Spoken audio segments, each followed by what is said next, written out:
Harish கல்யாணோட diesel மூவிக்கான trailer இப்ப release ஆயிடுச்சு. Trailer பக்கம் நல்லா இருக்கு. மூவி தீபாவளிக்கு ரிலீஸ் ஆகும். சண்முக பாண்டியனோட கும்பிசிவி மூவிக்கான டீசர் நாளைக்கு வரப்போகுது. விக்ரம் பிரபுவோட சிறை படம் டிசம்பர் 25 ரிலீஸ் ஆக போகுதுன்னு அபிஷியலா இப்ப அனௌன்ஸ் பண்ணிருக்காங்க. சுரேஷ்னு ஒரு புதுமுகம் இந்த படத்தை எடுக்கிறாரு. டானாக்காரன் தமிழ் இந்த படத்துக்கு ஸ்டோரி எழுதியிருக்காரு. ஜஸ்டின் பிரபாகரன் மியூசிக் பண்ணிருக்காரு. துருவ விக்ரமோட பைசன் மூவிக்கான ட்ரெய்லர் அக்டோபர் 13 ரிலீஸ் ஆக போகுது. தனுஷ் அண்ட் அனிருத் காம்போல திரும்ப ஒரு படம் ஒன்று வரப்போறது நியூஸ் இப்ப வந்திருக்கு. தமிழரசன் பச்சைமுத்து டைரக்ஷன்ல தனுஷ் ஒரு படம் பண்ண போறது ஆல்ரெடி நியூஸ் வந்துச்சு. இந்த மூவிக்கு தான் அனிருத் மியூசிக் பண்ண வாய்ப்பு இருக்கு நியூஸ் வந்திருக்கு. சீக்கிரமா அனௌன்ஸ்மெண்ட்டும் எதிர்பார்க்கலாம். பிரபாஸோட கல்கி மூவில தீபிகா படுக்கனே ஒரு முக்கியமான ரோல் பண்ணிருந்தாங்க. ஆனா கல்கி 2 மூவில அவங்க நடிக்க மாட்டேன்னு சொன்னதா நியூஸ் வந்திருக்கு. சோ இப்போ அவங்களுக்கு பதில் ஆலியா பட்டை நடிக்க வைக்க டாக்ஸ் போயிட்டு இருக்கு. அவங்க ஓகே பண்றாங்களா என்னன்னு வெயிட் பண்ணி பார்ப்போம்.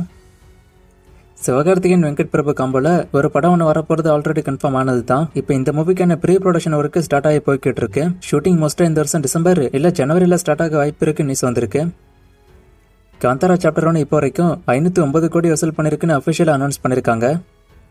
பிரதீப் ரங்கநாதனோட டியூட் மூவிக்கான ட்ரெய்லர் ரிலீஸ் ஆன 24 ஹவர்ஸ்ல 16 மில்லியன் வியூஸ் வந்திருக்குன்னு அபிஷியலா அனௌன்ஸ் பண்ணிருக்காங்க. மோஸ்டா பெரிய ஹீரோஸோட டீசர் ட்ரெய்லருக்கு தான் இந்த மாதிரியான வியூஸ் எல்லாம் வரும் 24 ஹவர்ஸ்ல. ஆனா இப்ப பிரதீப் ரங்கநாதனோட மூவிக்கும் 24 ஹவர்ஸ்ல 16 மில்லியன் கிட்ட வியூஸ் வந்திருக்கு.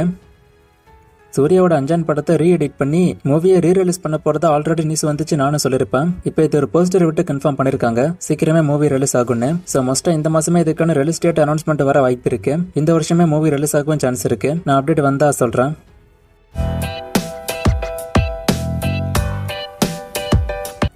அரசன் மூவிக்கான ப்ரோமோ அப்டேட்டை கேட்டிருக்காரு. ஆல்ரெடி சொல்லிட்டேன். அக்டோபர் 16 வர வாய்ப்பு இருக்கு. 1001 ரீ ரிலீஸ் பத்தி கேட்டிருக்காரு. அது பத்தி இப்போதைக்கு அப்டேட் இல்ல. நான் வந்தா சொல்றேன். ஸ்பிரிட் மூவிக்கான அப்டேட்டை கேட்டிருக்காரு. இந்த வருஷம் இதுக்கான ஷூட்டிங் ஸ்டார்ட் ஆயிட்டும். மோஸ்டா அடுத்த மாசம் இதுக்கான அப்டேட் வர வாய்ப்பு இருக்கு. 7G ரெயின்போ காலனி 2 என்னாச்சுன்னு கேட்டிருக்காரு. செல்வராகவன் இப்போ மென்டல் மனதில் மூவிக்கான ஷூட்டிங்ல இருக்காரு. இதை முடிச்சுட்டு அந்த மூவியோட ஷூட்டிங்க்கு போவாரு. இதுக்கான லிஸ்ட் நான் கொடுக்கல. ஏன்னா ஃபேன்ஸ் என்னதான் திட்டுவாங்க, என்னோட ஹீரோவை எப்படி நீ டயர் 2 டயர் 3ன்னு சொல்லலான்னு. சோ இது எனக்கு தேவையில்லாத விஷயம்னு தான் நான் நினைக்கிறேன். சோ அதனால இந்த லிஸ்ட் என்கிட்ட கேட்காதீங்க. நேற்று ஒரு ஃப்ரேமை கொடுத்து கண்டுபிடிக்க சொன்னேன். நிறைய பேர் கண்டுபிடிச்சிங்க. ஆன்சர் மாயி. இது இன்னைக்கு என்ன ஃப்ரேம், இது எந்த மூவின்னு கண்டுபிடிங்க. இன்னும் நிறைய மூவிஸ்க்கான அப்டேட் எல்லாம் கேட்டிருக்கீங்க. இந்த மூவிஸ்க்கான அப்டேட் எல்லாம் இப்போதைக்கு இல்ல. நான் அப்டேட் வரும்போது சொல்றேன்.